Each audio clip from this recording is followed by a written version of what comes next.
She's not collaborating. She's actively resisting. Engage.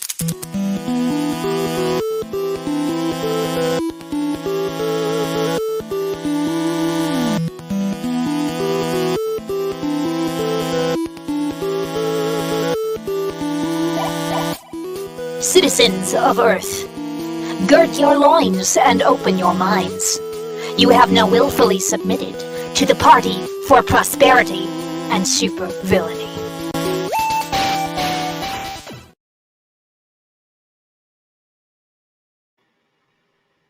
Hello, hello, and welcome to the 14th official episode of the Party for Prosperity and Supervillainy. I am all in shadow and super duper spooky today.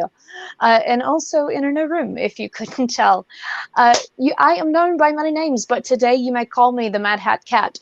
If you must refer to me in the third person, perhaps to proclaim the wonders of our most deviant and devious party, rather. You may use they, them, theirs yourself. Yourself. Can you tell that I may be just a touch flustered because of these technical issues? I don't know what it is. It's just a lot going on, you know, and I'm really like pouring a lot of my heart and soul into this little side project, but you know, we'll talk about that another time. You may refer to me as they, them, theirs, themselves when you are using third-person pronouns. For the love of God, may I please introduce my most supervillainous and some sort of other adjective that I can't quite remember. I told you, this is bad. Doc Zodiac, I need you to come up with some sort of ginkgo biloba-based super tonic. Do you think you can do that? Is that within your purview of science? Why, yes, I believe I can, because I am, after all, Doc Zodiac, mad cult leader, forward-looking visionary, and mixologist extraordinaire. I can absolutely work up a tonic for you to help you with that. Anyway, I'm here to show you light and truth. Oh my God, I didn't even think of that. I'm so sorry. I keep going. I was like, I didn't, that wasn't even a joke I was making. I need a gin and tonic. Ginkgo Balboa. Oh, I can totally. Please, ironically, please, that's kind of what I ended up making here. So please continue. Here to show you light and truth as I perceive it. If you must use pronouns, feel free to use he, him, or my lord. We are here to discuss, to observe, to listen, and occasionally make some bloody sense out of this mad world. Now, my, poor memory and ineloquence aside, how are you doing, Doc? How's it going? Quite well. It's been a relaxing day. I got most of my adulting done, so I'm feeling very good about things. Nice. I mean, and I hope supervillain needs laundry, so you do. I hope all of you are doing well as well. We are, if you haven't noticed, switching things up a little bit these past few episodes. Like I said, there's this other little project that is like I'm trying to find a way to integrate it into the show. I don't know if it is going to be necessarily possible or ethical or all around wise. But in any case, we should be through kind of the rough, bumpy patch of that soon enough here. But I'm sorry, did I just hear myself? Did you have a different audio source on? Yes, I did, actually. Okay, God, don't do that. Here I am talking about projects that may or may not be wise, and then I think I hear mechanical versions of my voice. Don't do that. It's not like I'm planning on doing it on purpose. I saved that sort of mental torture for later on in the week. You monster. Yeah, I am definitely a monster. In this case, the monster was making sure that I had a channel open so that way I could respond to stuff in chats. And of course, the second I did that, you on delay popped up, and that's kind of hard. You got to remember to mute that site before, or mute the tab at least. Yeah, the second I had the opportunity, I did. So today is a popcorn episode, which means the content is a little lighter, a little fluffier, a little buttery. And that's because, it's good to take a break every now and again. It's good to stop for a moment and share the things we love. Good to practice a little bit of gratitude. taking a break is great, and revisiting happy memories helps you live longer, don't you know? I know I'd like shifted between Canadian and Scottish there, but like, I'm sure that's a thing, a Canadian Scot, right? Pretty much, if you go to Canada, you will discover that I won't say that all last names begin with Mac, but I'd say about 30 to 40% of them do. I thought you were going to go something like, if you go to Canada, about every fifth guy is named Scott, so yeah. Yeah, that too, eh? And having grown up in a town that was split right down the middle between Irish immigrants on one side and Quebecois on the other, there was a lot of Macs and O's and this and that. You know, the smartest thing you could do, especially back when Canada was being founded, if you lived in Scotland or Ireland, was get the fuck out of Scotland and Ireland, and then you.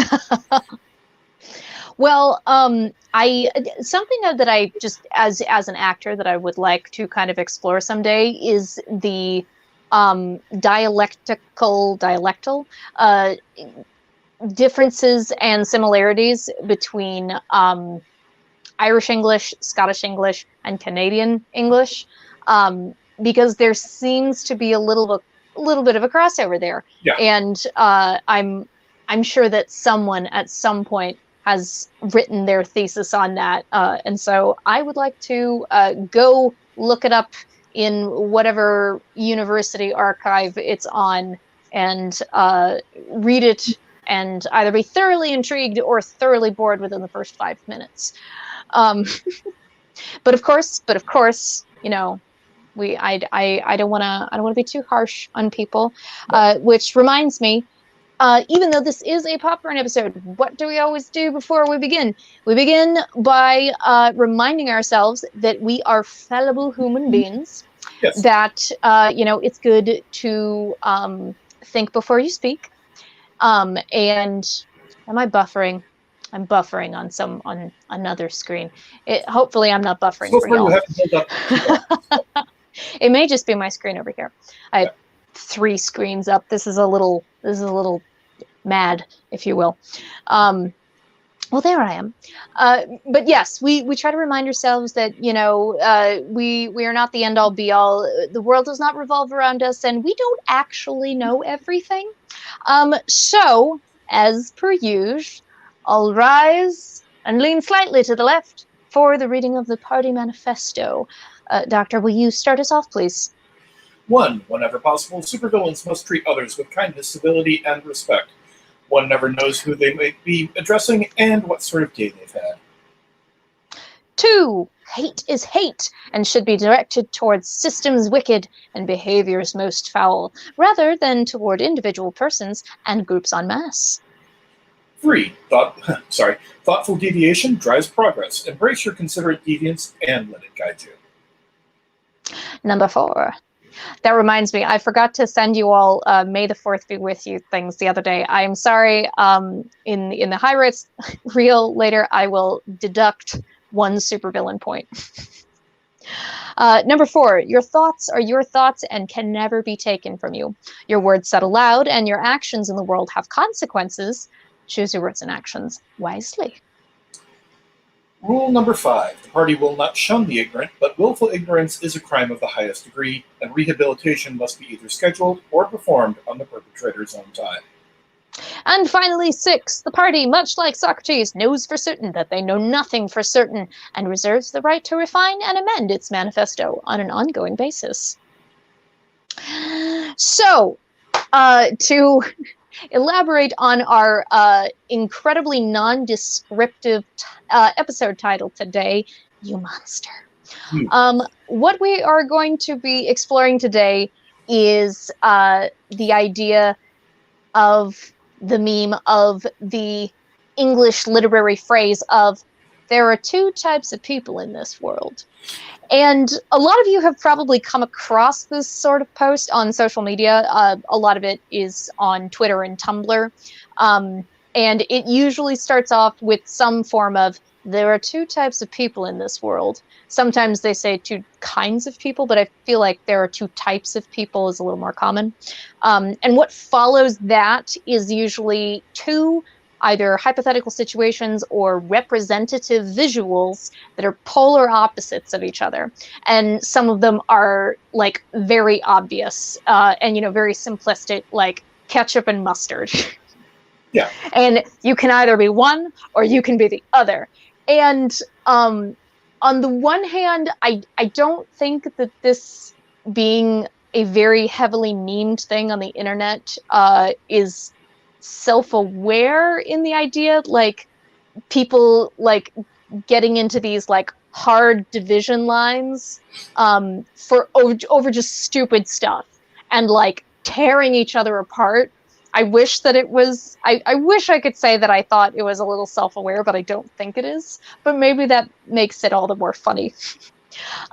So with that basic phrase terminology, you know, you would think that it would be something that happened on the internet first, but it actually predates the internet. Or maybe you wouldn't be surprised at that. So the earliest form of the phrase that we seem to be able to find is a Mark Twain quote, at least according to Know Your Meme. If anyone knows of an earlier example of that phrase, do let me know in the comments. So the Mark Twain quote is, "There are basically two types of people. People who accomplish things and people who claim to have accomplished things. The first group is less crowded." Mark Twain. Now, I never trust internet quotes in the little, especially if they're in like chick-lit script. And that's nothing against the font, even though I'm not a fan of it personally. You know, you can use it if you like. But like those two things together, if I see quotation marks, you know, someone as being credited and then the chick-lit script, I'm like, no, someone's getting misquoted here. So beyond that, what do we know about it in the age of the internet? It's possible that there are two kinds of there are two types of people. Like the first example of that, the first memification, was in fact a picture of Mark Twain with the quote on it. But what we see more commonly, or at least me, for example, on Twitter, it's usually something, again, that just totally doesn't matter.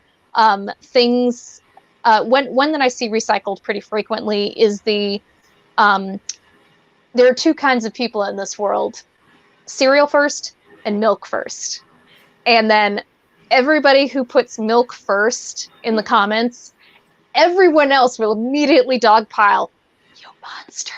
What's wrong with you? Monster. How can you do this?" And to be perfectly honest, I would love to say that I thought of this, but I didn't. I just kind of thought about this today as I was eating my breakfast. I was having a yogurt, and what do? Because I have OCD and eat things funny. After I peel off the lid from the yogurt, even if there's only a little teeny tiny bit of yogurt stuck to the foil lid, I look it up. And some people find that disgusting, or even if it's plastic. Like if I'm opening like a bulk tub of yogurt or of cottage cheese or something, I do the same thing because I don't want any of it to go to waste. But I lick it, I rinse it, I recycle it if I can. But there are some people who would say that doing that makes me a monster. Where people are like, no, don't lick the lid. That's gross. Do you have a hard opinion on that one in particular? Like that's not going to be the end all be all, but yeah, there's two elements here, because if you're doing it with a little thing of, you know, personal thing of yogurt like I do, and pulling the aluminum off and then licking it and then throwing it aside like I do, okay, that's one thing. But that is a, you know, one shot, fire and forget piece of your meal. My only concern about licking the top of the big tub of yogurt and or cottage cheese and or whatever is there's always that part of me that sits there and goes, it's kind of like double dipping. Yeah, I know that there is about, you know, a minute chance that there is anything particularly infectious that will happen, But again, with a minor dose of OCD, I can absolutely see that hanging in my mind. So I won't say, you monster! I will say, monster. Monster.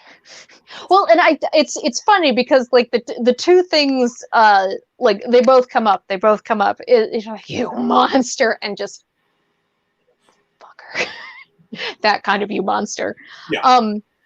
But anyway, so I did that, and I kind of had the thought, I'm like, you know, this is kind of one of those things like milk first or cereal first. I wonder what people would have to say on the yogurt question, or the yogurt lid question, I should say. And then I kind of just went like, you know, that might be kind of a fun game. There are two kinds of people. That might be a fun game to do today. Let's do that. Right. I've continued to be very depressed in the last couple of weeks, like during the week. I think a large part of it is that I am just finding it harder and harder and harder to go back to work that one day a week. And I think I am probably going to have to like give myself a final date. I don't know how far into the future, but I think I need to do that. In any case, I'm also busy because I'm trying to leap back into the studying coding thing, and my brain has just been so all over the place.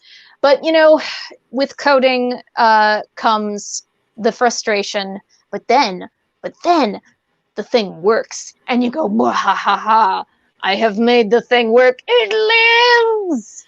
And then something else breaks, and you got to fix that. But it's a never-ending process. You and put like lightning bolts and all of that. It just adds to the whole effect at that point. So even though I did not intend for it to have any kind of specialized meaning, it did not take long for my brain to go like, you know, this is another one of those like pointless fighting, dividing, god damn it, destroy the binary moments. Is they're like, who cares if they put the milk in the cereal bowl first, even though they're monsters? Just let them do what they're gonna do. It's not hurting you. Even though it is just a little bit inside, because who the fuck does that? You put the cereal in first. And to me, I think that's half the fun of it, is to sit there and have... it's what I actually did a bit about this years ago, where I referred to it as the 2-minute petty hate trip, where you sit there and you direct all of your built-up dark emotion and dark energy on something that matters exactly not at all. It could be a fandom, or the idea of putting the milk in first or something like that, and literally just venting about it and like using that as a way to blow off all of your dark steam lying around. And then when you're done, you just walk away and go, okay, didn't hurt anyone, didn't damage anybody's feelings, didn't lower my overall karma level, we're cool. I actually did a bit on that, talking about how it is that for one of my ones is the duet album with Natalie Cole and Nat King Cole. I thought it was a pointless exercise, so I just hammered on it for 2 minutes, and then I was done, and I went, and I feel so cleansed, just for having like thrown all of that dark energy into it. So for something that is absolutely stupid, silly, and pointless, it does work as a great little hate sink or anger sink for you to throw yourself at. You've got to have your you know, things that you can throw the dark energy into. I feel like there's some kind of sci-fi tie-in we need to come up. The party needs to come up with, like, look, we understand. You can't always be nice and kind and happy to everybody. Sometimes you've got to let the rage out. You have to have something in which to pour the dark energy. Now, can we power a starship with that? I don't know. Let's try. Let's find out. They're like, wouldn't that be just the best fucking thing? Is like, that's how we achieve warp speed for the first time, is we figure out a way to literally channel rage into a battery, and then that powers a starship to be able to achieve warp speed. So there you go. Okay, so who here has had a crap day? You. And so what's your day? Go over there. Get off the stone. Get off the stone. You know. And like, part of me is like, I mean, we could just make it a giant hamster wheel, but that seems a little gauche. It really does. I'm imagining just sort of a giant funnel sort of thing, or I don't know, maybe we can isolate the protein that holds the rage in the blood, that literally makes your blood boil. You know, all things considered, especially I'm just kind of picturing, and of course you have to make sure that you've got, you know, the whole year covered when you do this. So you have to pick people who have really vehement fandoms for like films or sports teams or something like that. And then they'll have all of their boiling over energy ready to go on a regular when their team loses or the latest Star Wars film comes out and you either didn't like the Star Wars film or, in my case, hate the way that a certain elements of the fandom just lose their shit and try to talk shit about it. And toxic fandom is a pet peeve of mine. there's a way. I swear there is. There is a way to like discuss the things you like, or even like explain, or you know, like go through criticisms, even like dumb, it doesn't even fucking matter criticisms.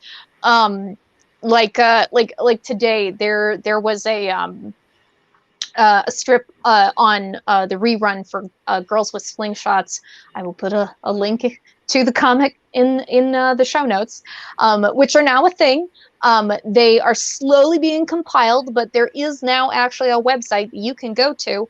I can't remember if I've added it to the description. I'll make sure I add it to the description. But also, I think if you just Google the Party for Prosperity and Supervillainy on the Googles, which I know is a lot to type, so just copy and paste it. You can find it that way too. In any case, what was I saying? I tell you what, man, I've got to cut it out with these late nights. I think something about, you know, being under a welding hood, just it messes with my circadian rhythms, and my memory is even worse than usual. It's just terrible. So I think that we should just jump right in here to the actual game.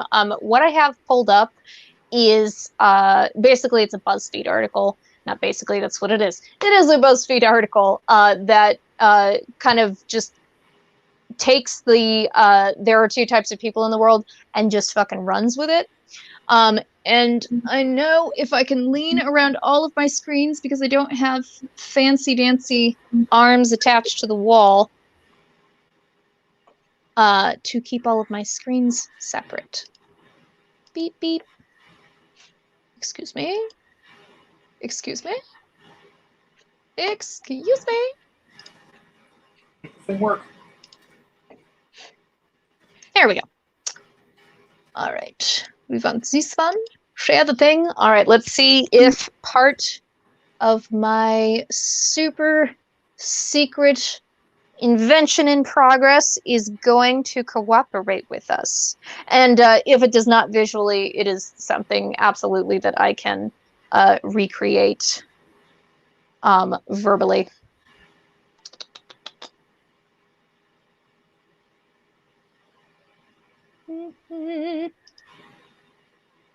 Come on, let's see how the thing works, or if it works. Let's see what happens. It would be really nice if it did. It would be really cool. It'd be super, super great. Cool team. Come on, we can do the thing. Please. Do the thing. Although I will say that I'm looking at the Matos logo and I'm seeing that it's currently muted, so. I don't think the mute should have any troubles with that. Okay.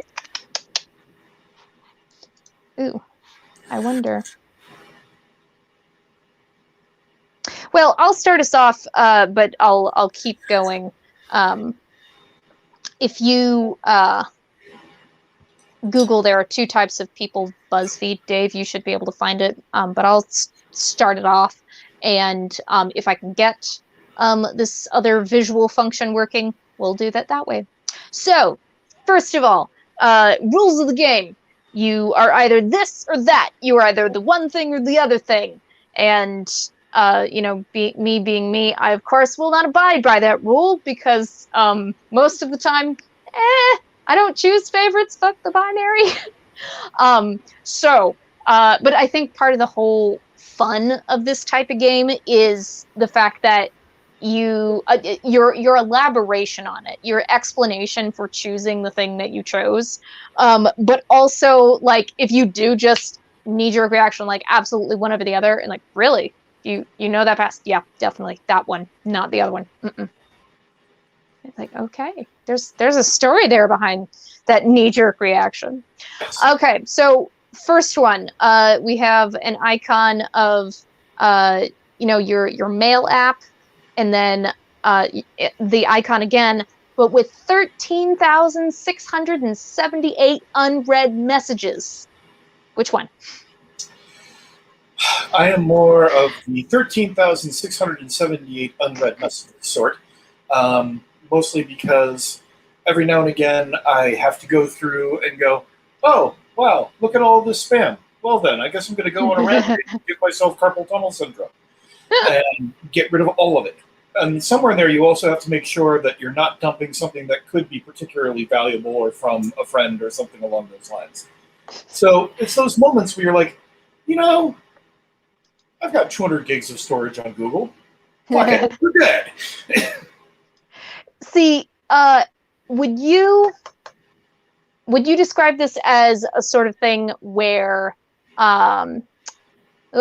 looks like that one got knocked off for a moment. All right, I'll just let that boot back up. Would you call that first one, the mail or tons of fucking unread mail? Would you call that a which would you prefer, or would you call that like which one are you more likely to have on your phone? One is one that I would have much more likely on the phone, which is the massive amounts of messages. The one that I would actually prefer is for it to be somewhat tidier and cleaner than that, but being a supervillain, my brain does not function in that particular method. I'm usually running in 15 different directions at once. In point of fact, I'm oftentimes a little worried about people who have neat and tidy minds. Those are the sort of people that I try very, very hard to just keep a close eye on. They might be a little dangerous, and they might be a little too focused on the sorts of things that I would find worrying. For me, either way. Well, no. Okay, I would absolutely love to have the no unread messages icon, like just perfect and clean with no glaring number in the corner.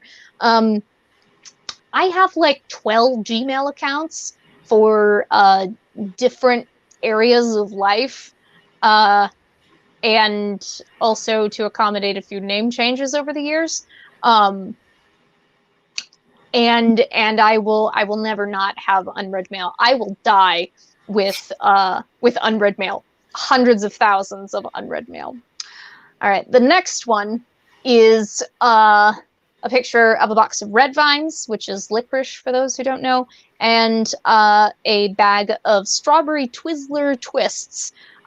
For those of you who don't know, is not licorice. It's a pretend licorice candy. I don't even know that there's any actually licorice root in the ingredients in Twizzlers, which is fine. Which is fine. If you want to eat Twizzlers, eat Twizzlers. They're not licorice. They are not licorice.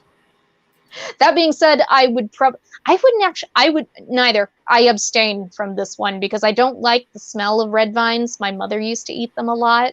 And I don't like the taste of strawberry Twizzlers. The cherry pull and peel Twizzlers, would totally eat those because, again, weird ways of eating things. And then after you pulled them all apart, you could mash the tips together and braid them in all sorts of fancy ways. You can make a Twizzler, pull and peel Twizzler friendship bracelet. And for me, I definitely have my own particular taste on this, in that I grew up on Twizzlers and I will live and die by Twizzlers. Mostly because it's a taste that goes all the way back to the early days of childhood, you know, back when I was running away from dinosaurs, etc., etc. And red vines, for some reason, there is a kind of a, to my taste anyway, There is kind of a waxy composition to them that texturally is not something, and texture is very important to me in food. And there's kind of a waxy thing going on there that I don't enjoy nearly as much as the awareness of sitting there biting through it and going, yes, this has the nutritional value of being punched in the face. It's the one that you're used to having, so goddammit, you roll with it. That is a very perfect way of putting that up. I see something trying to boot back up. I'm going to do one more before I check on that again. All right. At first glance, this would appear to be about peanut butter. And if it were, and your choices were, say, the peanut butter that choosy moms choose, or, I don't know, what's another really common brand of peanut butter? Peter Pan. Again, I would have to say neither, because I am a bougie bitch, and I like getting the all-natural peanut butter. Usually from the local grocery store, because at least one of them normally has the peanut grinder thing that will make you peanut butter or almond butter now that's become popular on the spot. And why would you choose the stuff that has been made and packaged somewhere else when you could get it right here, right now? But that's not what we're talking about. No. What it's actually saying is it shows a picture of a jar of Jif peanut butter, and then it shows the file extension name GIF. Now, Dave, you know my feelings on this, because you're a bit of it on stage about that. Yeah, I have very strong feelings about that, and I turned that into a stand-up bit, one of which I'm very, very proud of. It was what did I call it? Nerdy, dirty, nerdy. I think, because I gave people a choice. I'm like, all right, do you want dirty, nerdy, dirty, or do you want nerdy, dirty, nerdy? People chose the second one, so we went with that.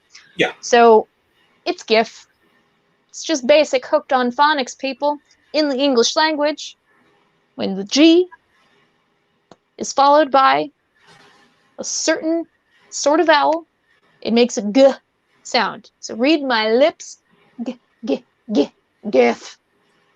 So how does it feel to be so wrong?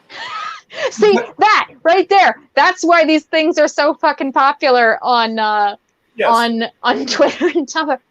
That's nice. How does it feel to just be wrong in every conceivable way? How does it feel to know that you're going to hell?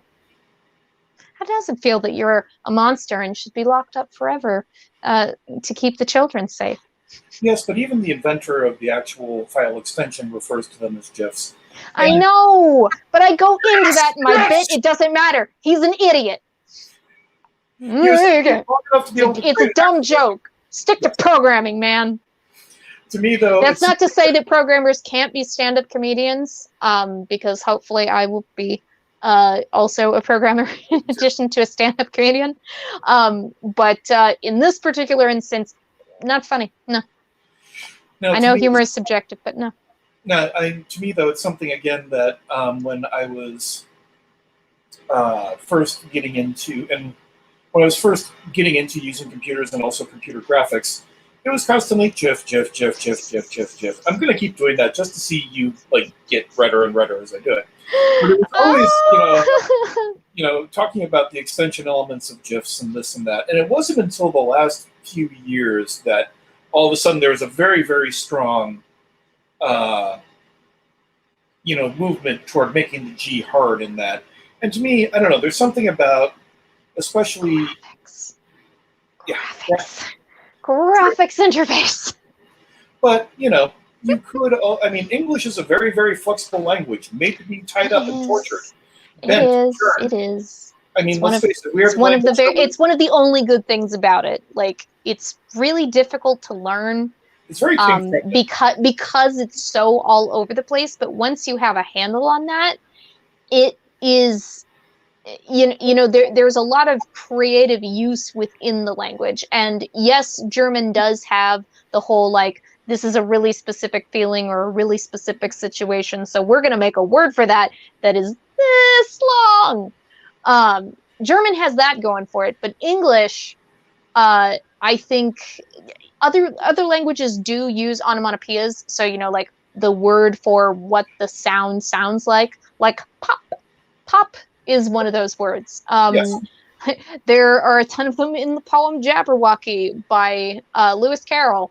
Galumph is both a verb and an onomatopoeia. But Give the governor a harumph. I don't know. This may be the one point in like most, even I would say that I am more stringent about this than I am about, at least in theory, using literally when you mean metaphorically or figuratively. Yes. I know that I use that now because I'm around it so much. I just picked up the habit and I can't really help it. But that doesn't mean that I don't hate myself as soon as the words exit my face. But I don't know. No, I try very hard to be polite about it, especially around you, knowing that it's an issue. But to me, it's something that, again, you know, go to any, shall we say, and I'm going to do this just because I'm going to love the look on your face, go to the graphics lab at Metro, and then start asking around for that particular file type, and see how many people respond with GIF. And it's going to be quite a few. There's something about, there's a seductive quality to that soft G that just draws people in when they're sitting around trying to determine how it is that it is actually spelled, or how it is that it's actually pronounced. It's probably less important the way that it is pronounced verbally than it is spelled textually. Because if you start putting Doc Zodiac is really heckin' wrong .gif, that's not going to open anything. Right. But if you put Dr. Zodiac is super heckin' wrong .gif, you will find a very amusing little animation there of pixelated joy of a cartoon cat bopping Zodiac on the head. I don't know, maybe with the bat that the Doge in that other meme. Oh, yes. Go to horny jail. Yes. All right, I'm gonna give this a whirl. Let's see if it works. Oh, there we are. We can actually see stuff now. God. All right, let me just change our layout here so that we've got us on the set. Excuse me. I would like both of us. Oh, there we are. Very good. Oh. All right. So.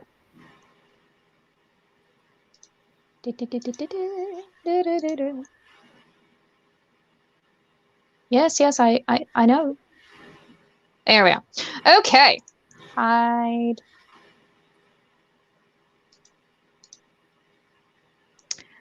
All right. We did I'll just go down the first two.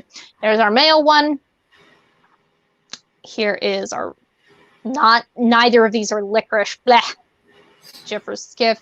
And now on to French fries. Okay. Ketchup on the side. Ketchup all over the fries. I am definitely a ketchup on the side chick because, first of all, it should be gravy. But second of all... I was wondering if you would have this very Canadian answer. Yes. You know, I haven't had a proper bowl of poutine in about a year, so I might sneak out now that I am thoroughly inoculated and poison the shit out of myself with all of the starch and the fat. and everything. I just miss it so much. You know, it's one of those things that if you're smart, you eat about once every 4 months, maybe.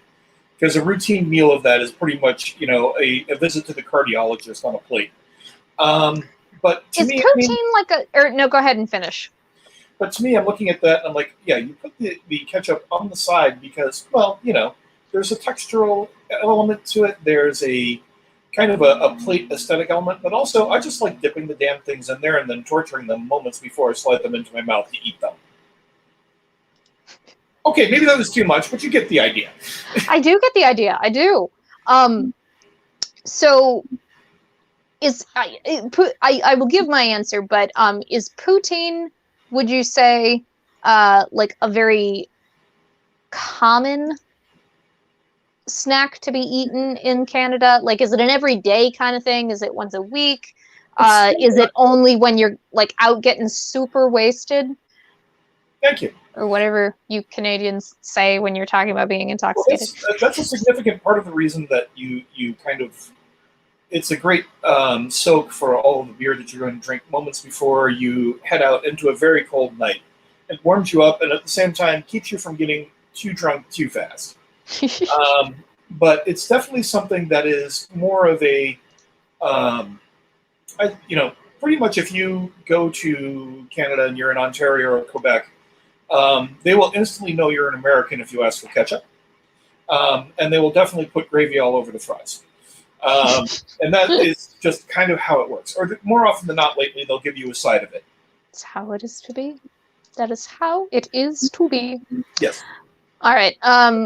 I definitely would not squirt ketchup all over my fries like that. Like, I like to be selectively messy in my food eating, and I'm very much each finger after almost every other bite sort of person. So definitely got to have a pile on the side. And I'm a monster because I usually don't have just ketchup with my fries, depending on who is making them, like what establishment. Most of the time, if I'm going to eat fries with ketchup, I put a little mayonnaise in the ketchup. Because, I'm a monster. Right. All right, next one. Oh, God. Ugh. Whoever wrote this, I think, has an iPhone. I don't like the aesthetic. All right, so you have one alarm versus all the alarms. One saying, wake up, get your ass out of bed now. You suck, wake up. Okay, just give up on your life. I don't get that mean in my alarms, but oh no, I'm streaming on my phone. I can't look at it. What I think my alarms say, the first one, which is just a very, very, very low tone that hopefully only I can hear and not the person who sleeps next to me, that goes off about a half hour before I am meant to get up. It just says, psst.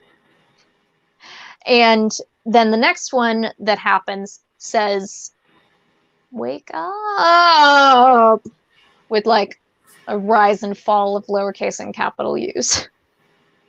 What about you, Dave? For me, generally, I actually have a alert that goes off in the late morning that says, okay, get off your ass, make some music, do some writing, or go take a walk.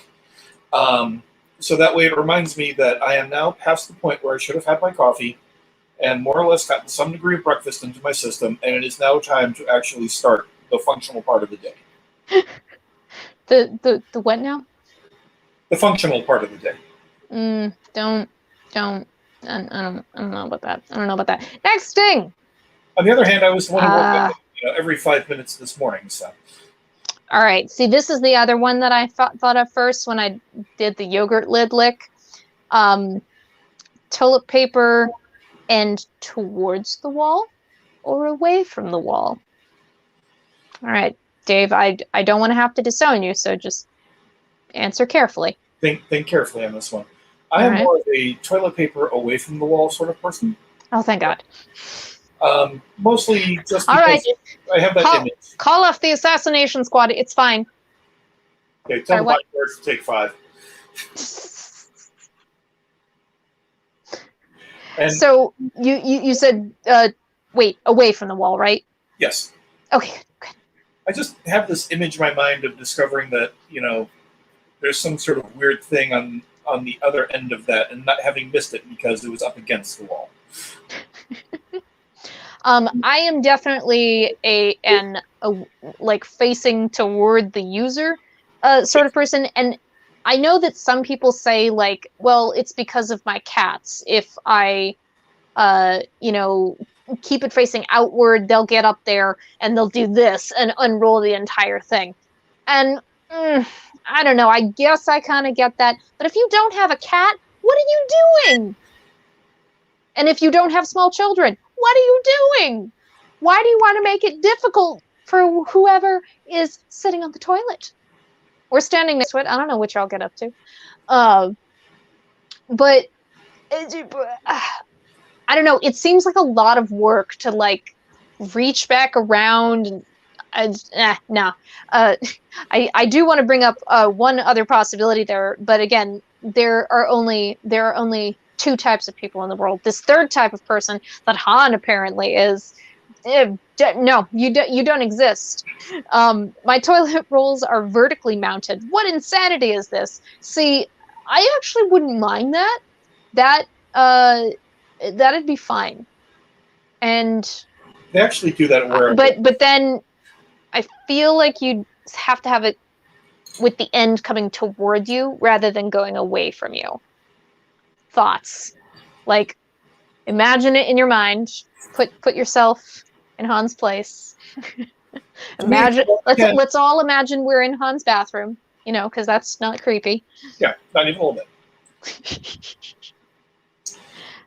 But yeah, we actually have those set up that way at where I work for the time being, and it definitely is one of those very kind of like, I will literally sit there and flip the toilet paper roll so that way it is away from the wall a little bit more.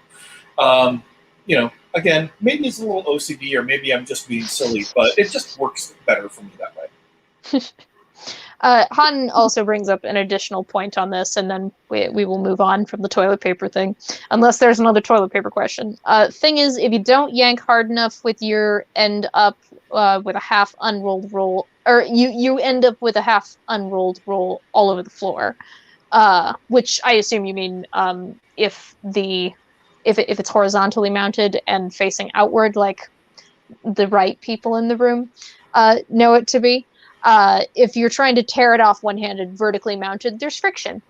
I don't know about that, though. That is how our paper towels in the kitchen are, because I have this old thing from my parents' house. It's probably from the 80s. That's basically, you know, a stab in the middle on a cylindrical, circular. There we go. One of those things. Some of these things, they're all vaguely the same, yeah. On a circular base, so that you again mount it vertically, and then there is another little shorter, skinnier stab all the way on the edge of the circle that I guess you're meant to pull so that it helps the perforation in the paper towel do its job. And I almost never use that. I almost always, no matter what I do, like, I don't like doing it one-handed. I always have my other hand to go up and... All right. Next one. What's it gonna be?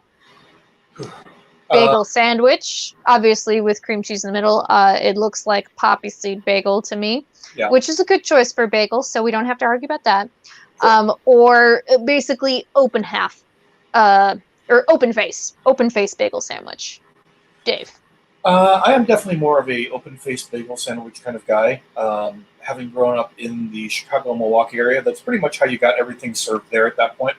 Mm-hmm. And also, there's just, again, bagels can be a little difficult to kind of tear into from time to time. So having to double stack your way through that strikes me as a possible, you know, over time, that could be a trip to the dentist. Yeah. Well, and for me, I have similar feelings on the matter. Part of it is I have a very small mouth, and unless it's like just cream cheese and nothing else, it's going to be really difficult for me to unhinge my jaw and chomp down on 2 halves of bagel plus stuff in the middle. That being said, I occasionally eat like breakfast bagel sandwiches, but it's difficult. It's a challenge. What I normally do is I slice them in half and like try to go at it from the skinny end. So like I'm coming at it from the side, the middle, both. Either way. So I prefer open half, especially if it's cream cheese. Like, don't make me like end up with a huge mess on either side. That's one of the problems I have with sandwiches in general. Like, I love sandwiches. Sandwiches are fantastic, but I don't know if it's just me.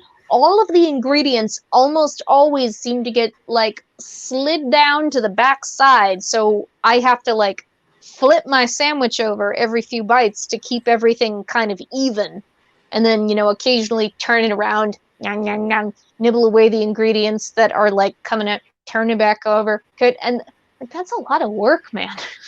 I can't remember where it was that I did this, but it was a few years ago, and one of the great embarrassing. And once you do it, you just throw your hands up in the air and go, "Yeah, I did that." I was having it was a toasted bagel sandwich with ham and cheese and such. And ham and cheese and such. Yeah, and so bite into it, pull my mouth back, and somehow I had not gotten my teeth all the way through the ham, and then the melted cheese kind of acted like a lubricant.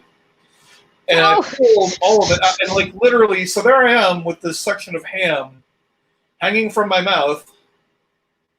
And it's like, that's the moment when you're sitting there at the table with a couple of friends going, "It wasn't intentional, but yeah, I totally did this. There's no getting around it. Can't hide it. This is what happened." We just got to accept it and move on. Accept it, move on.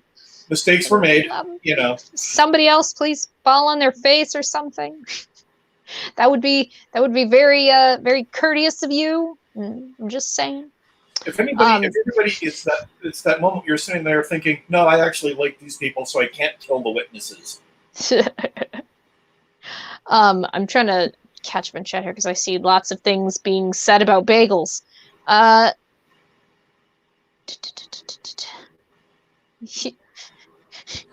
sorry, Dave.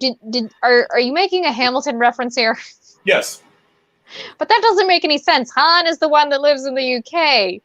I know, but you're the one who lives in the United States. But talking about the whole image came to mind of, you know, leaving and going out on the wooden ships. And I had literally just sat down and watched Hamilton for the first time last week. And so that damn song, which, by the way, you can also sing. It's really catchy. Like, no lies. A lot of the songs in that show were catchy. Yep, sing it to the tune of, or actually it is the tune of Daydream Believer, but the two songs actually remix in my head. Oh, yeah. That sounds awesome. Yeah, and also I was just listening to an interview with the actor who plays King George III, who was also in Frozen, and then took a giant-sized left turn and was in Netflix's show Mindhunters as an FBI agent. And you know, just listening to him talking about the process of working out that song and working out what they were doing in it was absolutely amazing. So yeah, it's stuck in my head. That's fair. That's fair. Han, I'm confused. You say you'd go for the left one, but then you say you find bagels too chewy, which I'm in agreement with you on there. That's the other part of the reason that that I typically go for the open face rather than the sandwich. It's not really a texture thing. Hard breads, I am like kind of like weirdly standoffish with. Like, afraid isn't the right word, but like harder breads, I don't want to like cut up the roof of my mouth or my gums, and so I avoid them most of the time. Bagels are a little bit of an exception. I like bagels. Also, bagel thins are starting to become a little bit more of a thing, and like, as long as they have still the same taste and texture of a bagel, then it's fine with me, I think. Yeah, stale baguette. That is what I'm talking about right there. I love a good baguette, but sometimes I am just like too hypersensitive that day, and like I can't have anything freaking me out in any kind of way. It can't be, you know, listening to sudden noises. Can't be eating things like hard breads. I can't do anything. I get useless on those days. What's our next one here? Oh no. All right, this is going to get into regional thing here. Reese's or Reese's? My grandmother says Reese's. She says Reese's Pieces. Okay, because I'm one who says Reese's. And again, that's probably a regional thing, but that's the way I've heard everybody around me say it. And you know, it's not necessarily a hill I will die on, but it is a hill I will defend a little bit. You know, maybe with some far off artillery or something like that.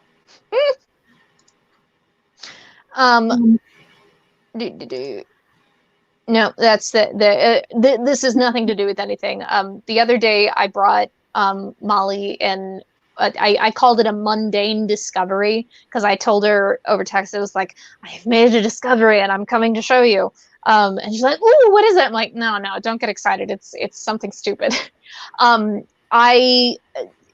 my trips to the grocery store, especially on Wednesdays when I get a 10% off from the health market, we'll go and like pick out one new treatsy or beveragey thing to try. And a lot of times I'll get like, you can call them bougie if you want, bougie nut butter cups. So like Justin's almond butter, they make some really good ones that I like. But now apparently Reese's is making an organic Reese's peanut butter cup. And when I showed it to her, you know, I was like, not sure what to make of it. And she flipped it over and like started to read out the ingredients. She's like, I think all they did was just put the word organic in front of everything. And I was like, well, yes, that is a thing that sometimes corporations do. But I did notice, and one of the reasons that I brought it to her, I'm always being, especially with friends who have frequent health troubles, I'm always trying to like get them to shift away from highly processed foods. Not that I don't consume them every now and again, but the people who like live on them, I try to give them like other options, like, see this other thing that's less processed or has, you know, less kinds of crazy ingredients all up in it. It has real food in it. You should try this instead. So it's basically the same thing, but it actually tastes like, the shell of it actually tastes like chocolate. She had one and I had the other. It actually tastes like chocolate as opposed to Reese's chocolate flavored stuff. It's the same kind of thing as like eating, this is chocolate and this is a Hershey bar. They're both fine, and you know, there's no accounting for taste. In matters of taste, there is no disputing. If you like the Hershey bar, eat the Hershey bar. If you like chocolate, eat the chocolate. They're not the same thing. But she did say she liked the peanut butter inside better, at least a little bit, of the organic Reese's peanut butter cups versus the regular ones. There's also like a little bit of rosemary in it, like that's the final ingredient. And I wondered if maybe that was something that kind of got taken from one of their competitors that they're kind of like trying to steal back from one of the smaller natural organic companies. Either way, I'd eat them again. All right, this is another one that like I'm not gonna have too much of an opinion on because I don't really drink soda that much. If I did have to pick though, Coca-Cola. Again, I've been trying to get away from soda for quite some time, and I've been pretty successful with it. But there's something about Pepsi that makes me feel like every time that I'm taking a swallow of it, like my teeth are like being destroyed. I am aware that Coke does the exact same thing, but there's something about the acidic nature of Pepsi that does that to me. Also, I think having spent a lot of time bartending, I find that you can make a more interesting taste palette with Coca-Cola than you can with Pepsi. So, you know, I'm definitely going Coke on that one. All right, next one. Oh, I see what's going on here. Yeah. So I'm not sure if these are meant to be like hot wing type of chicken or like fried chicken type of chicken. So like full-size business. Yeah. So a leg versus I'm gonna go with a wing. I'm gonna say I think these are hot wings. What do you think, Dave? I'm going with the hot wings on this one. Yeah, I think they're hot wings. So either the itty bitty leggy hot wings or the itty bitty wing thing hot wings. What do you think?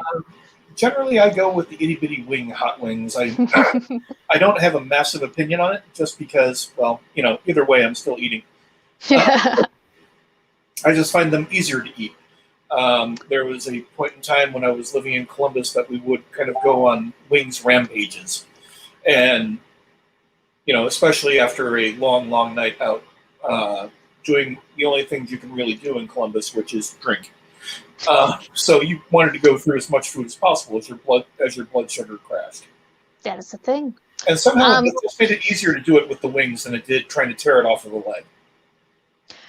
I understand for some people that like the bones in wings are like part of the appeal. Well, and in just eating like fried chicken in general is part of the appeal.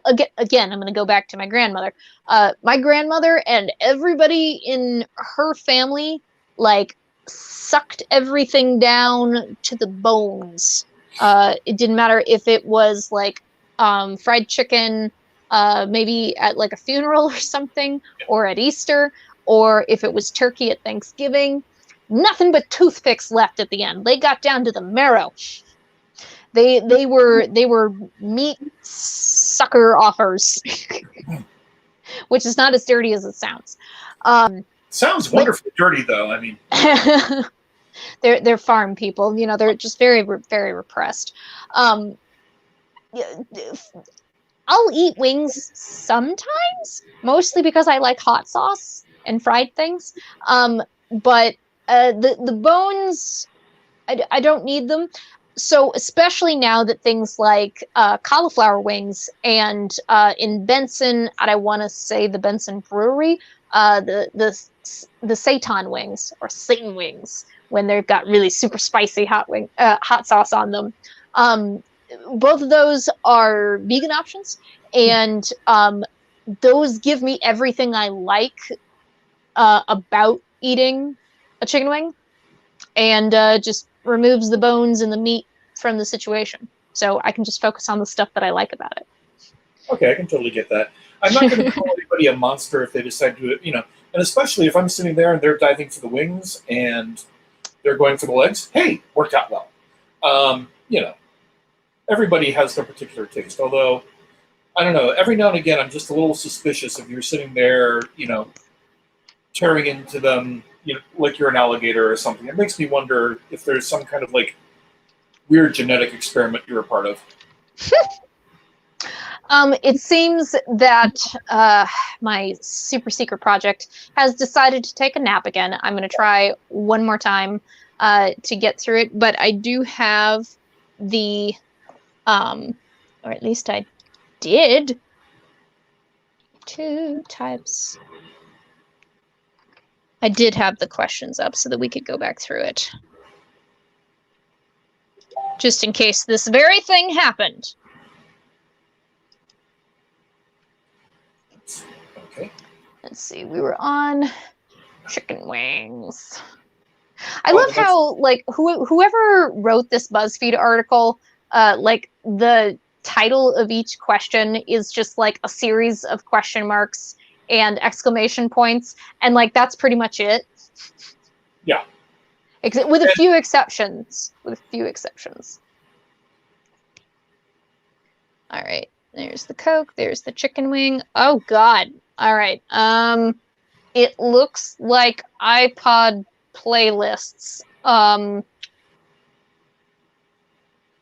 One is immaculately One organized. I was going to say one has tons of Arcade Fire and Ariana Grande, and the other one, I suppose it has Halsey.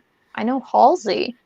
And Nick Jonas. Yeah, we're skipping this one. I don't think this applies to anybody in the room. Once I get the visual back up, you can decide, people in the future, if you would like that or not. Oh no, this is so sad. Ah. All right. I'm gonna. All right. Nope. I've got to use my powers of description. Unfortunately, I'm so sorry, y'all. Because I've got to try one more time. So what I am seeing in front of me is 2 pizza platters. You know, so like the round because square pizza, that's a monster right there. Square pizza. But the round silver platters that, you know, at pizza restaurants, the server will bring you your pizza out, and everyone will dive in and everyone will fight over. On the left side, you have a almost completely spotless pizza platter with, you know, your empty cups, your empty soda bottles, your silverware, and, you know, they're all kind of just arranged on there so everything can be collected up quickly. And then on the right, you have that same pizza platter with uneaten crusts and with like varying levels of like remaining toppings and sauce. So I guess what it's saying is crust or no crust. Okay, so this is definitely one where there are strong opinions. The town that I grew up in when I lived in Wisconsin, pizza is damn serious business. You could throw a rock in that town without hitting an Italian or a Sicilian. And like, so as a result, you had a whole bunch of really, really good Italian restaurants, and everybody in town had their personal favorite for pizza. But one thing that always happened when you ordered pizza was by the time you were done, there was nothing left on that platter. Everything got cleaned up. It's only right. It's only right. It's only right and fair and good. There just seems to be something almost like terribly unhygienic about leaving all of those crusts lying around. The only excuse you have for that is if you're sitting around and periodically feeding them to the pets. That's the only excuse. Boop. Add to stream. Uh-oh. Boop. See, and Han just pointed out if the crust sucks. And then I accidentally brought up Han's ew comment. I'm sorry, I didn't mean to do that. What were you saying ew to? Were you saying ew to the bones, Han, or what? Sorry, what were we saying, Dave? Han actually just pointed out if the crust sucks, why eat it? If it's tasty, then eat it all, especially stuffed crust, which I respect. But by and large, the places that I go to, like, the crust is often the best part of what it is that you're having, so you might as well just destroy everything that's in front of you with a vengeance, so to speak. Well, son of a gun, this is... Oh no, I guess it is shifting. It didn't look like it was shifting for me. Oh well. All right, so there's our empty crusts there. Maybe there's just a little bit of a delay. And also, it just seems to be a little bit more polite for the servers as well. So, you know. Yeah, no, that's my big thing. Like, it doesn't matter whether I'm eating pizza or just anything else. If I have a plate or a basket or anything that I can put my stuff onto, and my empty cups, my napkins, all of it, I don't want them to have to touch my dirty napkins. That's gross. So, like, give them something off of which they can toss things. Or, like, if I didn't quite finish all of my food and I decided I didn't really want to take it home, although that's probably something I wouldn't do because I'm weird about wasting food, and I will at least try to take it home and make a hash out of it the next day or something. I want things to be as easy as possible for the servers. I have only done, like, server work once in my life. And it was very short-lived because, unfortunately, the topography of my working environment just totally killed my back and my knees and my ankles and my hips and just everything. I was spending the little bit of money that I was making there, regardless of whether I was tipped well or not. I was spending the majority of what I was making there on going to the chiropractor. Because he would make me better, and then I would get screwed up again, and then I'd have to go back and I'd get better again, and then I have to go back to work. And I finally just said, "Fuck this! My body is just not made for this crap," and I'm sorry. All right, so here is our next one: Toad or not Toad, which presumably this is in Super Mario. I don't remember the name of the game. Racers? Is this just Super Mario Races? I think it's Mario Kart. Mario Kart, Jesus, Mary and Joseph. I have played that game so much, and it just would not come to me. Again, I blame the super secret project here through which we are viewing this BuzzFeed quiz. Normally, I don't think I play Toad. I think most of the time I either play Bowser or Yoshi. And if it's an option, I will play the like Star Queen from Super Mario Galaxy on the Wii. Although maybe it was on other systems as well. I only ever played it on the Wii. But I like her in her pale blue dress. She looks like a combination of the Blue Fairy from Disney's Pinocchio and also Princess Peach. Yeah. Like she's the two smooshed together in one. Do you have a preference? Do you play Mario Kart? I played it a few times, but it's not really on my list of, it's a great kind of like beer and pretzels game, but I haven't had an opportunity to play something like that in quite a while. But generally, Fair. not Toad. I'm more of a Bowser. I'm more of a Yoshi, just kind of, there's something about having the dragons running around that makes me happy. I'm going to jump back to the pizza question real quick, because Han does make a good point. If the crust sucks, why eat it? If it's tasty, then eat it all, especially stuffed crust. For a second, I didn't see the part in the middle. I thought you were saying stuffed crust sucks, and I was like, Han. No. How does it feel to know you're breaking my heart? But yeah, if the crust isn't good, I do find myself doing that. But hey, there's always ranch dressing. If it's crappy crust, just dip it in ranch, then it'll be good. But sometimes crust is not even. It's not even. It's so bad. It's not even ranch dressing can save it. All right. Next. All right. So, corn in the curb, or. I actually love this trick. It's nice when you're making corn not out of the bag and you want it fresh, but you want it as like a side that you can eat with a spoon. Obviously, sometimes it's a matter of ability, because if you have teeth missing, if you're a small child, or if you're someone who has lost some teeth or all of their teeth, then yeah, you're probably going to prefer the corn in the bowl.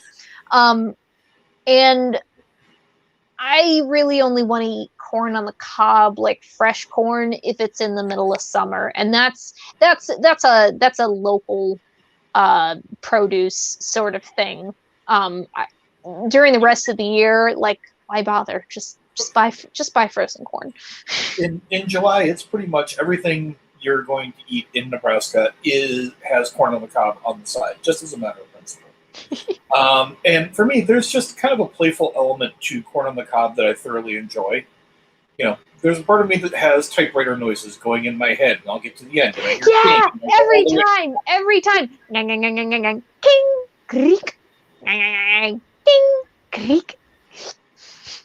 Yeah, it's and the best. There's a silly part of me that will always sit there, run that one through my brain, and I am totally good with that. It's the best.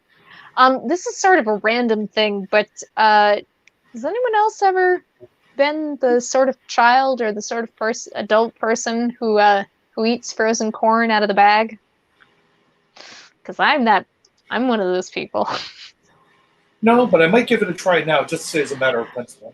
Well, and specifically, I think it probably has to be Jolly Green Giant, because I think they put a little bit of butter in with their frozen corn. I'm not sure. Either way, I'd probably eat store brand frozen corn, just straight out of the bag.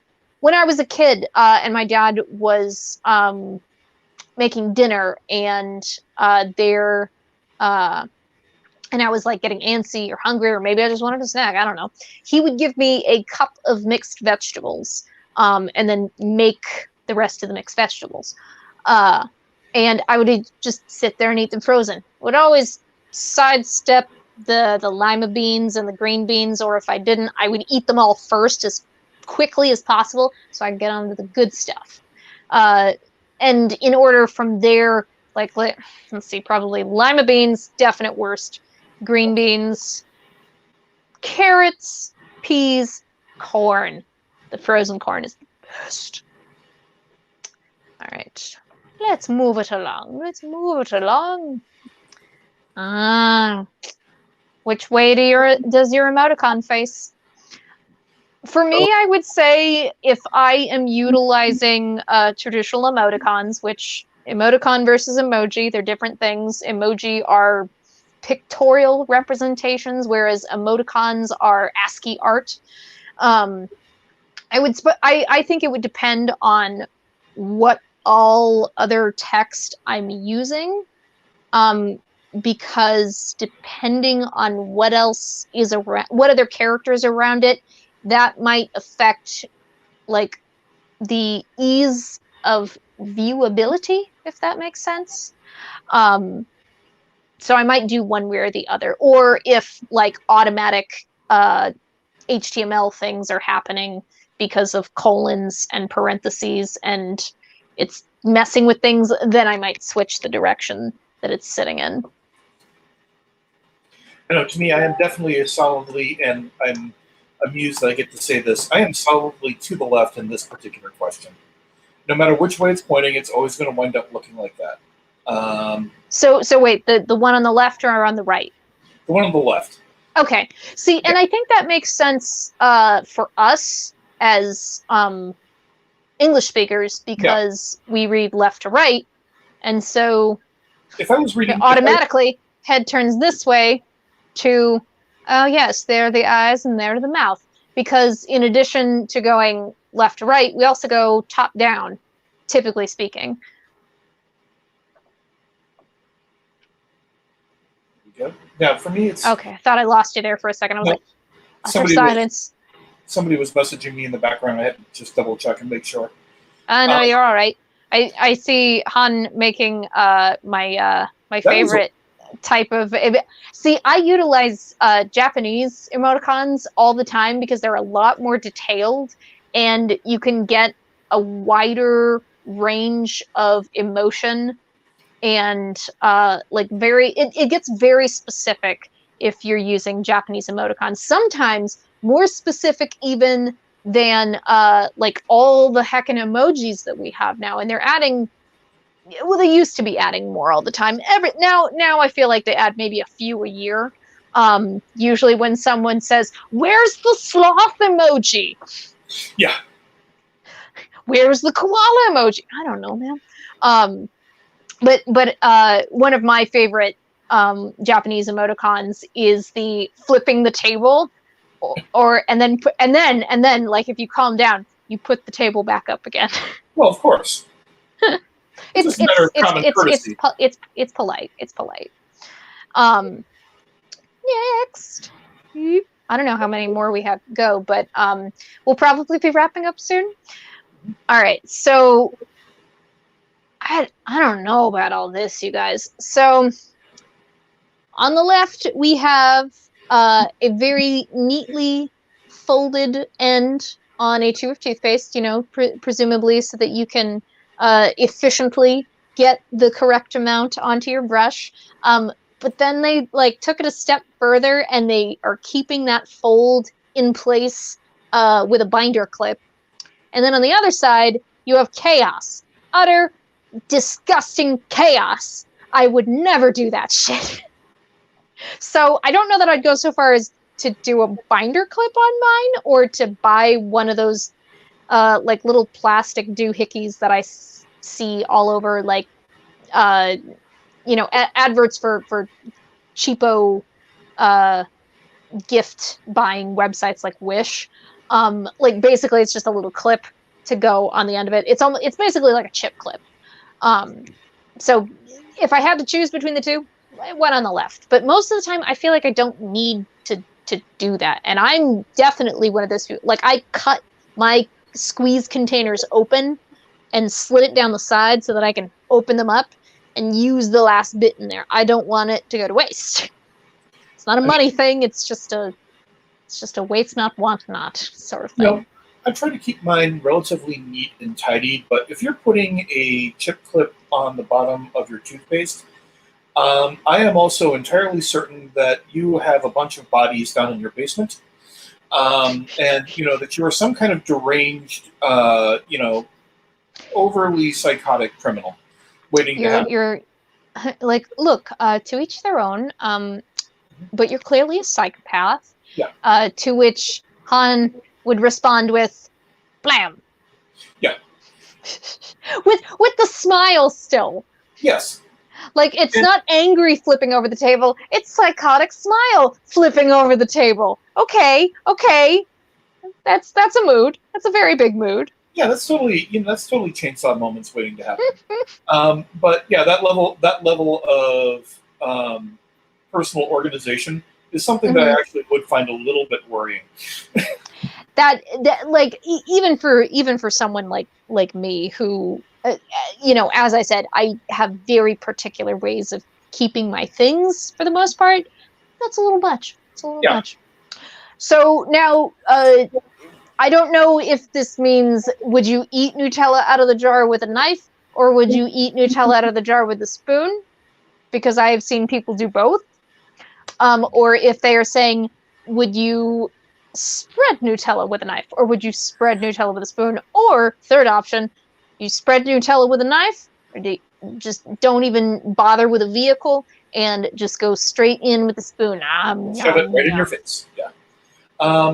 I don't know, if I'm going to be sticking a object into my mouth with something on it, it's more likely to be a spoon than a knife. I mean, if it's a butter knife and it's not like heavily serrated, yeah, but keep at it the same clean. time, I also I work at a hospital, and sometimes you hear some of the most entertaining stories coming out of the Okay, fair point. ER trips maybe would make you think twice about eating things with a butter knife. Oh, sure, Yeah, it seems safe. It But makes it's not. It makes you more casually safety conscious. Let's just put it that way. If Although anybody- I suppose one of those stories may have been, well, I was eating Nutella off of a butter knife, and I was walking to the door, and I tripped over my dog, and I skewered the roof of my mouth. one person did actually cause a tearing wound to their nose because they fell while they were doing exactly that. And ever since then, I was like, nope, we're going with spoon, and I'm holding still just in case. If anybody out there wants to read a whole bunch of occasionally really, really funny and always hardcore disgusting medical stuff, there is a website, or just look up Stuff I Learned from My Patients. And it's basically a bunch of ER residents at Temple University talking about all of the craziest things that have come walking into their ER on any given day. And you will be completely stunned at the level of utter insanity that you will hear. My personal favorite is still, I don't know what you did with my daughter, but she weren't pregnant when she got here. A very good line. A very good line. Han, I depending on what it is and what the condiment is and what I am spreading it onto, I will use sometimes a knife, and other times I will use a spoon. Sometimes it's just easier one way or the other. It also depends, if it's just bread, if you're spreading anything on a really, really soft bread like brioche, part of it is, making sure that you don't have too firm of a texture of condiment. But spreading with a spoon actually seems to work very nicely and not totally destroy the tasty, tasty brioche bread. Hum, nom, nom. Lol, haha. I mean, I know that I said I would do this constantly, and I know I actually haven't much. I use both, and then I use other versions of their. I use heh a lot, like HEH. Like it's a small heh, just a small chuckle. Yeah. For me, primarily, Ha sounds lol, kind of sarcastic. Yeah.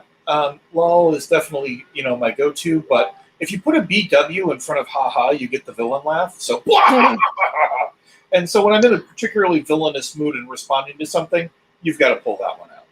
See, now I want to do a supervillain version of there are two types of people, and then have MWUAHAHA, like MWUAHAHAHA, or MUAHAHAHA. There we go. I'm usually of the second half because I like the it's more luxurious. Mwahaha. Like, now, are you even trying? Are you even really a villain? I mean, if you're not putting some sort of soft consonant in front of your ha-ha, what the fuck is wrong with you? Go all in or don't do it at all. All right. It looks like we have a lemon starburst and a strawberry starburst. I mean, gosh, any kind of multi-pack candy that comes in a variety of fruit flavors, I'm always going to eat kind of my least favorites. Well, no, that's not true. First, I count how many are in each color/flavor, and then I got to even that out. All right, we've got even numbers of candies now. Okay.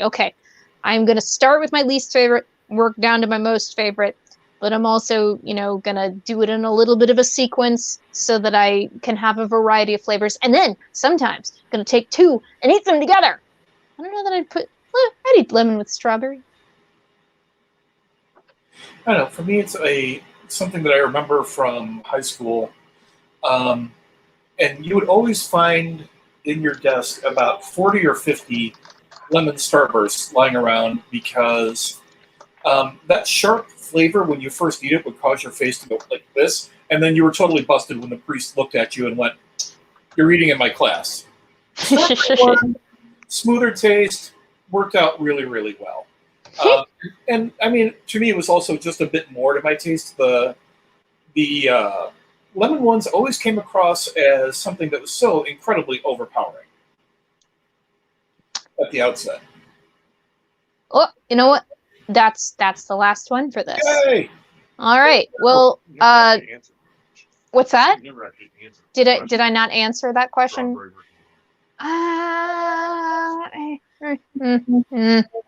Probably strawberry.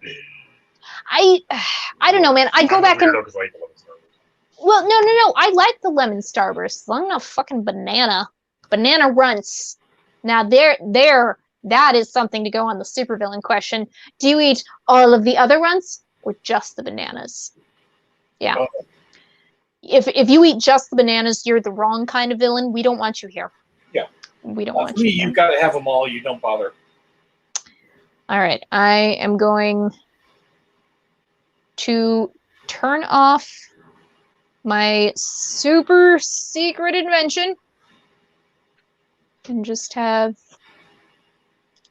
oh no. We're going to talk about it another day.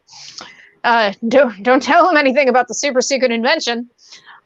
So we are well, I'm sorry. I was going to wrap up, but Go on.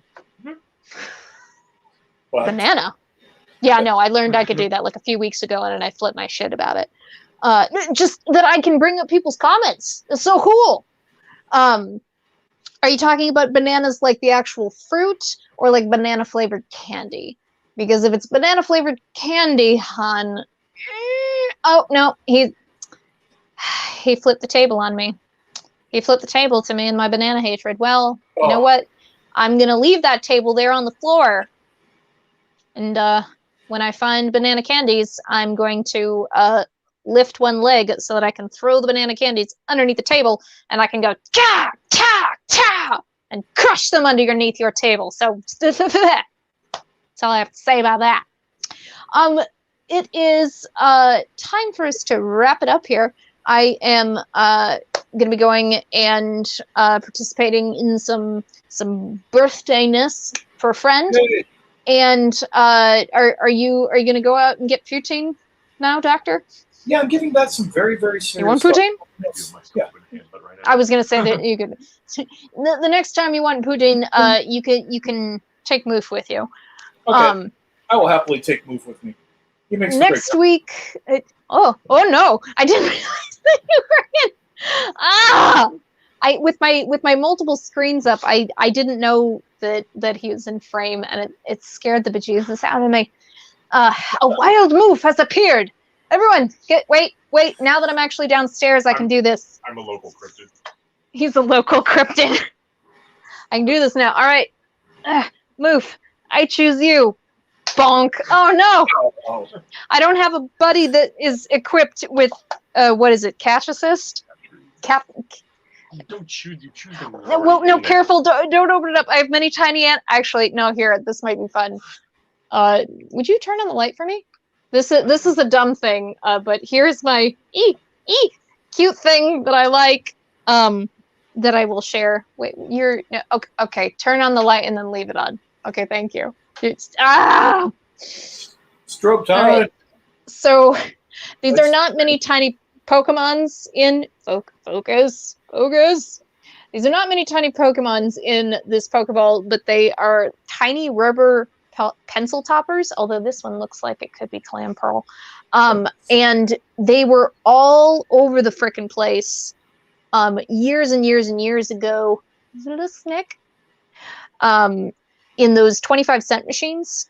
And I just loved them. Part of them is the texture, but some of them are really cool looking, like especially the sea life ones. There's a pufferfish. Focus. They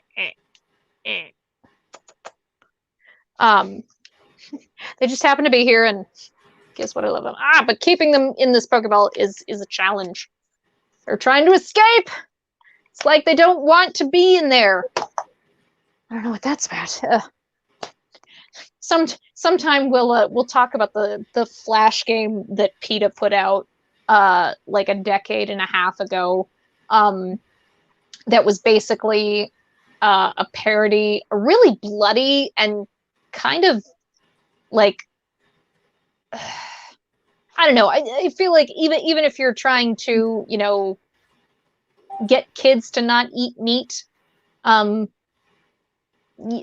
showing them bloody Pikachu is not the way to do it.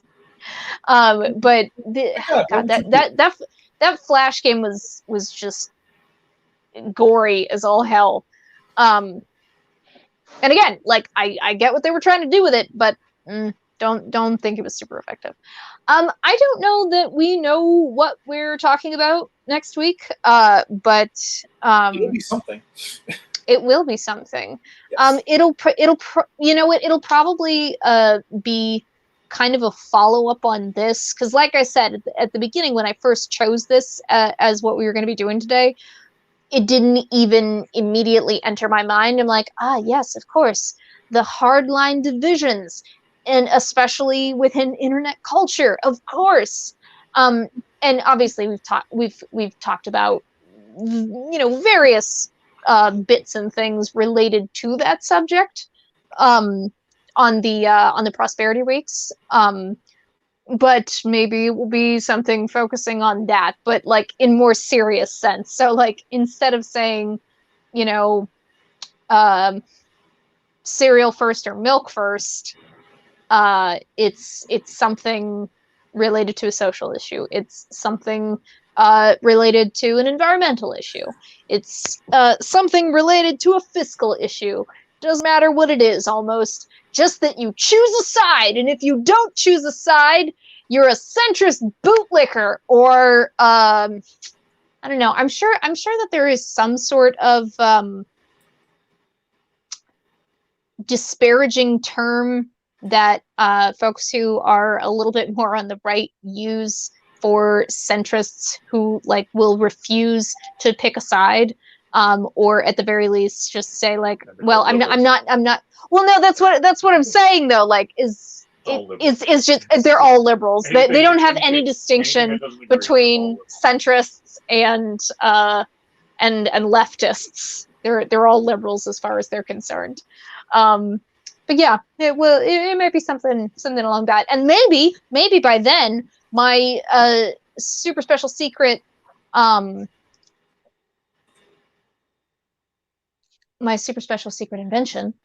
will be working at that point. We'll have to see.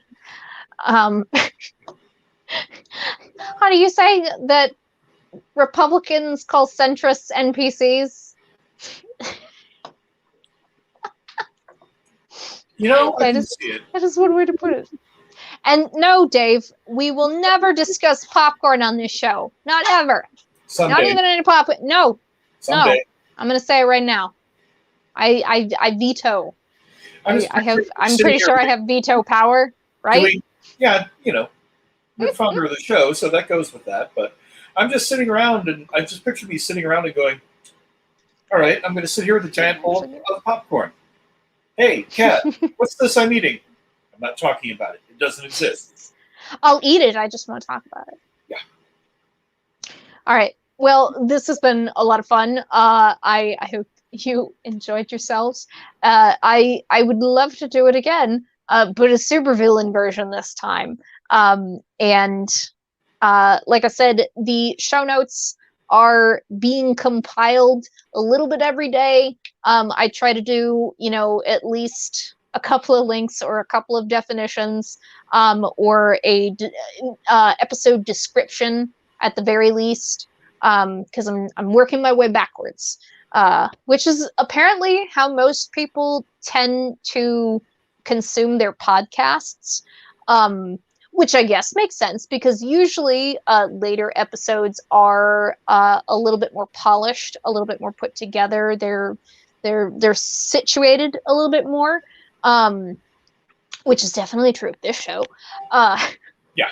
But I'm the sort of person where I'm always going to start at the beginning. Doesn't matter if it's a television show, or like a series of movies, or a series of books, a series of comics. I think I got to let go of that one on comics, though, at least like ones that aren't webcomics.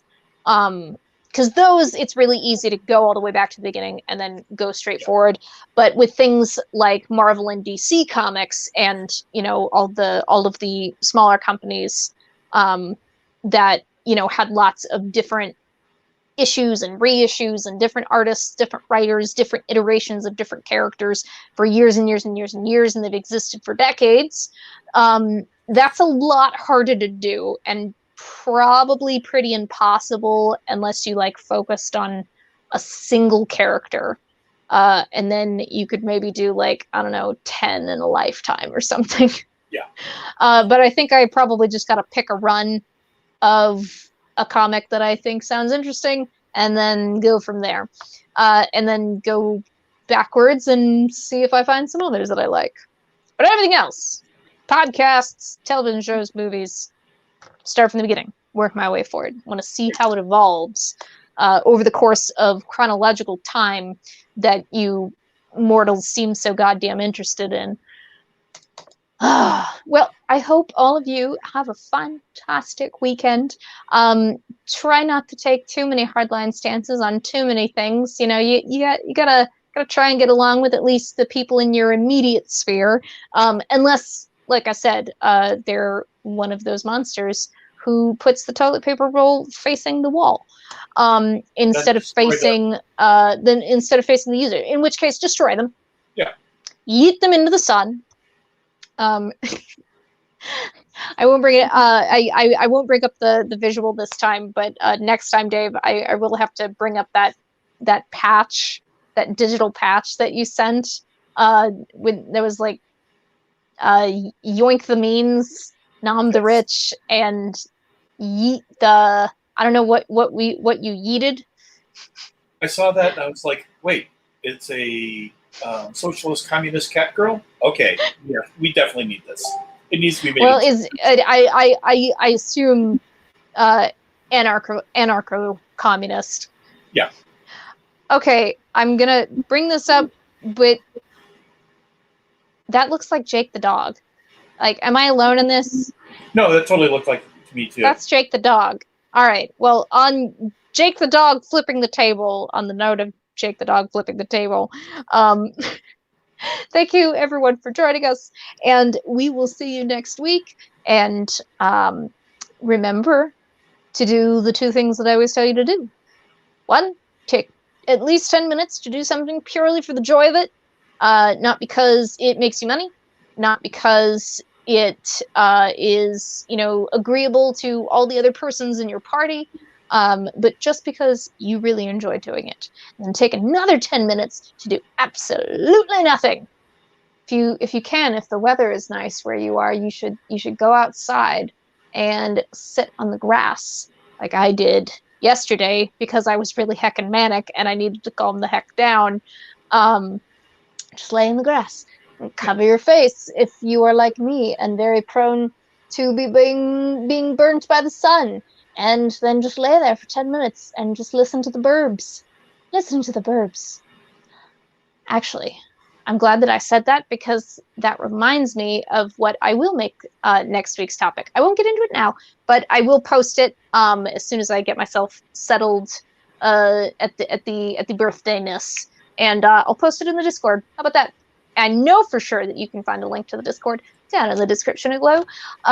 Please, if you enjoyed yourself, leave us a like, whether it's on my channel or the Doc's channel. Comment on your favorite part, or if there was something you didn't like, do that too. Take a look at the show notes on the previous episodes so that you can kind of see what I'm working on, and if you have any suggestions for that, feel free to hit me up on the Discord or in my DMs on Twitter. Go visit Doc on Twitter for cute cat things. Yes. Have a lovely night. Bye-bye now.